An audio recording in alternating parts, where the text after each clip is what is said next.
That's Mike bookmark. एक बार यमराज ने नरक में कंप्यूटर लगवा दिए।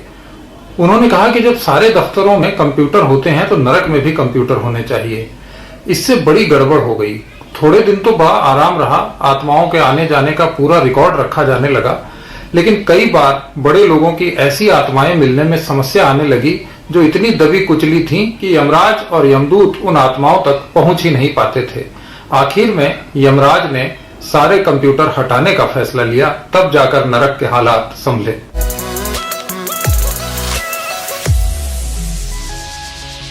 नरक में कंप्यूटर लग गए, काम पूरा हो गया तो यमराज बड़े खुश हुए। उन्हें ज्यादातर बड़े अफसरों की तरह कंप्यूटर का कोई ज्ञान नहीं था, पर जब उन्होंने देखा कि सभी जगह कंप्यूटर लग चुके हैं तो सोचा कि नरक में भी लगने ही चाहिए।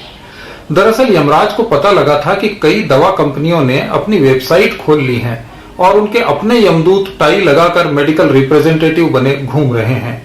उन्हें चिंता हुई कि नरक का मैनेजमेंट तो मैं करता हूँ, मेरा काम ये लोग करने लगे तो क्या करूंगा। इसी तरह बहुत सारे लोगों ने पूरी दुनिया को ही नरक बनाने का संकल्प ले लिया है और सुबह शाम लोगों की जिंदगी नरक करने के लिए व्हाट्सएप और ट्विटर पर संदेश भेजते रहते हैं। तो यमराज को लगा कि अब अपने को भी नरक में कंप्यूटर लगा लेने चाहिए और सोशल मीडिया पर भी आना चाहिए। नारद जी ने भी उनसे कहा कि महाराज, मैं धरती पर आता जाता रहता हूँ, वहां 3 साल का बच्चा भी कंप्यूटर लिए बैठा है। आप अब तक रजिस्टरों से काम चला रहे हैं। नारद जी ने कहा, यमराज अपने आप को बदलिए। तब यमराज ने अपने दफ्तर को गौर से देखा। वहां बड़े बड़े रजिस्टरों में यमदूत अपना सिर गड़ाए बैठे रहते थे। कोई यमदूत धरती से किसी आत्मा को लाता तो उससे पूछकर रजिस्टर में लिख लेते।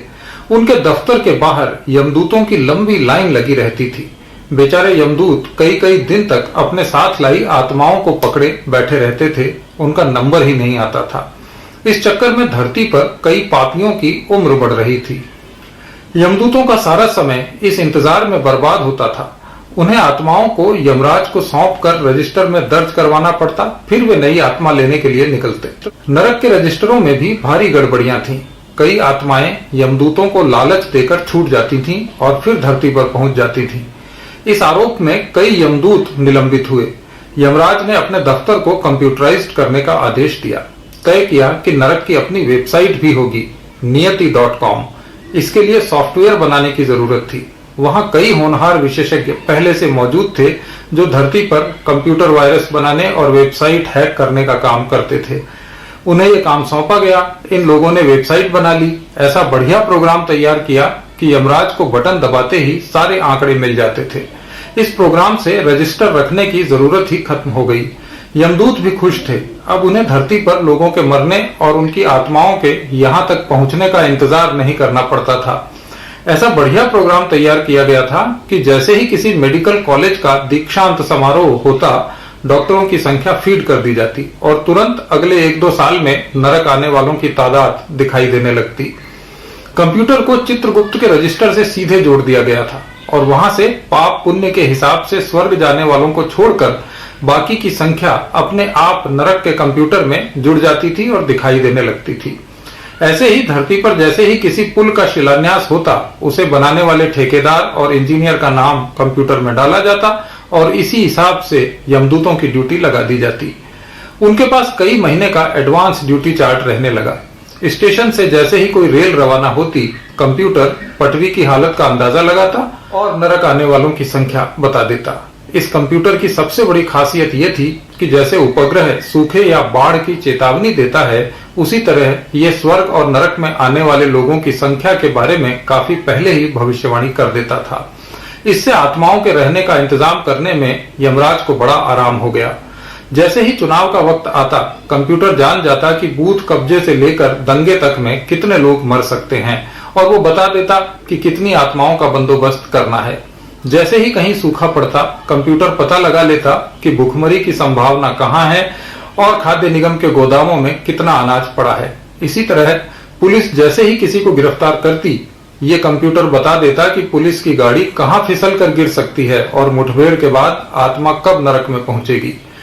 इस कंप्यूटर ने यमराज का काम हल्का कर दिया और उन्हें मॉडर्न बना दिया। अब यमराज अपने कमरे में बैठे बैठे लैपटॉप पर ही पता कर लेते थे उनके यहाँ और कौन कौन सी आत्मा आने वाली है। यमदूतों की ड्यूटी लगाने में उन्हें बड़ी आसानी हो गई। अगर कोई यमदूत थका हुआ यमराज के पास आता और राहत की मांग करता तो उसको वे भूख या दुर्घटना से होने वाली मौतों की जगह भेज देते। वो कम मेहनत में एक साथ कई सारी आत्माएं ले आता। कोई रिश्वतखोर मरता तो यमराज यमदूत यूनियन के अध्यक्ष को भेजते, जो उस दबी कुचली आत्मा को ढूंढता ही रह जाता और परेशान हो जाता। एक बार ऐसा ही एक घूसखोर अफसर मरा तो 2 यमदूत उसकी आत्मा को ढूंढते रह गए। कई दिनों बाद वो आत्मा एक दफ्तर में लाल डोरी में बंधी फाइल में मिली जिस पर अर्जेंट लिखा था और वो कई सालों से एक ही जगह पड़ी थी। सामान्य लोगों की आत्माओं के बारे में तो ये कंप्यूटर ठीक काम करता था, पर नेताओं के बारे में इसकी भविष्यवाणी कभी ठीक नहीं बैठी। खुद यमराज गच्चा खा गए कई बार। प्रोटोकॉल के हिसाब से बड़े नेता के मरने पर उसकी आत्मा को लेने खुद यमराज को जाना पड़ता था। उन्होंने सोचा इस कंप्यूटर से उन्हें राहत मिलेगी, पर ऐसा नहीं हुआ। दरअसल कंप्यूटर तो बताता था कि नेता इस दिन मरेगा, लेकिन सरकार इससे पहले ही उसे बड़े अस्पताल में भर्ती करवा देती।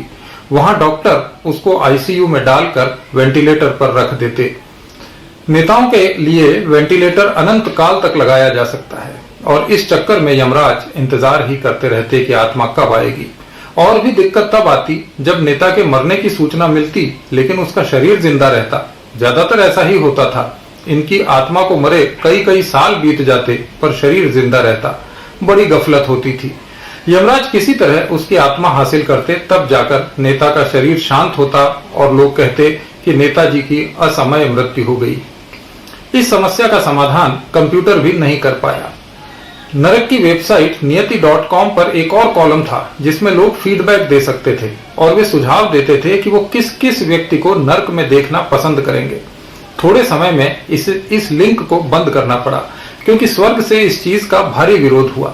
धरती वासियों के हिसाब से ज्यादातर आत्माओं को नरक में होना चाहिए था, लेकिन वे स्वर्ग में थीं। यमराज ने सच्चाई मालूम की तो पता लगा कि ऐसी आत्माएं यमदूतों को झांसा देकर या रिश्वत खिलाकर रजिस्टर में हेरफेर कर नरक की जगह स्वर्ग चली गई हैं। उन्होंने वेबसाइट से ये वाला फीचर हटवा दिया। एक दिन यमराज को एक ईमेल मिला जो धरती के करोड़ों लोगों ने एक साथ भेजा था। ये लोग बरसों से झोपड़पट्टियों में रह रहे थे। उन्होंने यमराज को लिखा था कि वे धरती पर ही बरसों से नरक का आनंद ले रहे हैं और अब उनका नरक देखने अपनी महामारियों के साथ आना चाहते हैं। ये मेल मिलते ही यमराज के होश उड़ गए।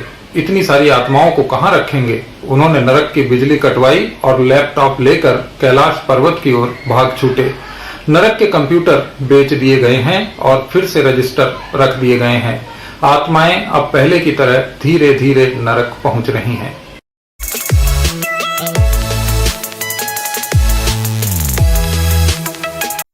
आप सुन रहे थे let's mind modern radio. Follow कीजिए हमें हमारे सोशल मीडिया प्लेटफॉर्म्स पर। It's time for news. It's time for Modern Radio. Presenting the first radio news app, Let's Mic. Let's Mic, a news-based app on your phone where you get to watch and listen news, talk shows, interviews, radio show podcasts. On Let's Mic, you get all relevant information of TV, print, radio, podcast, and digital. Let's Mic talks about every segment of life.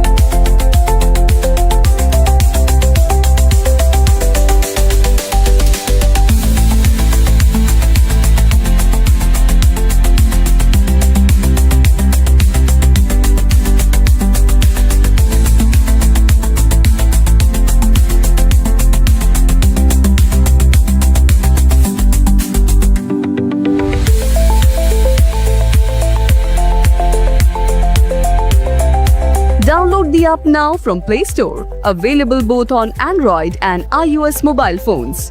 Follow us on YouTube, Instagram, Twitter, LinkedIn, Facebook, Telegram, WhatsApp, Snapchat. Let's talk, let's connect, and let's mic.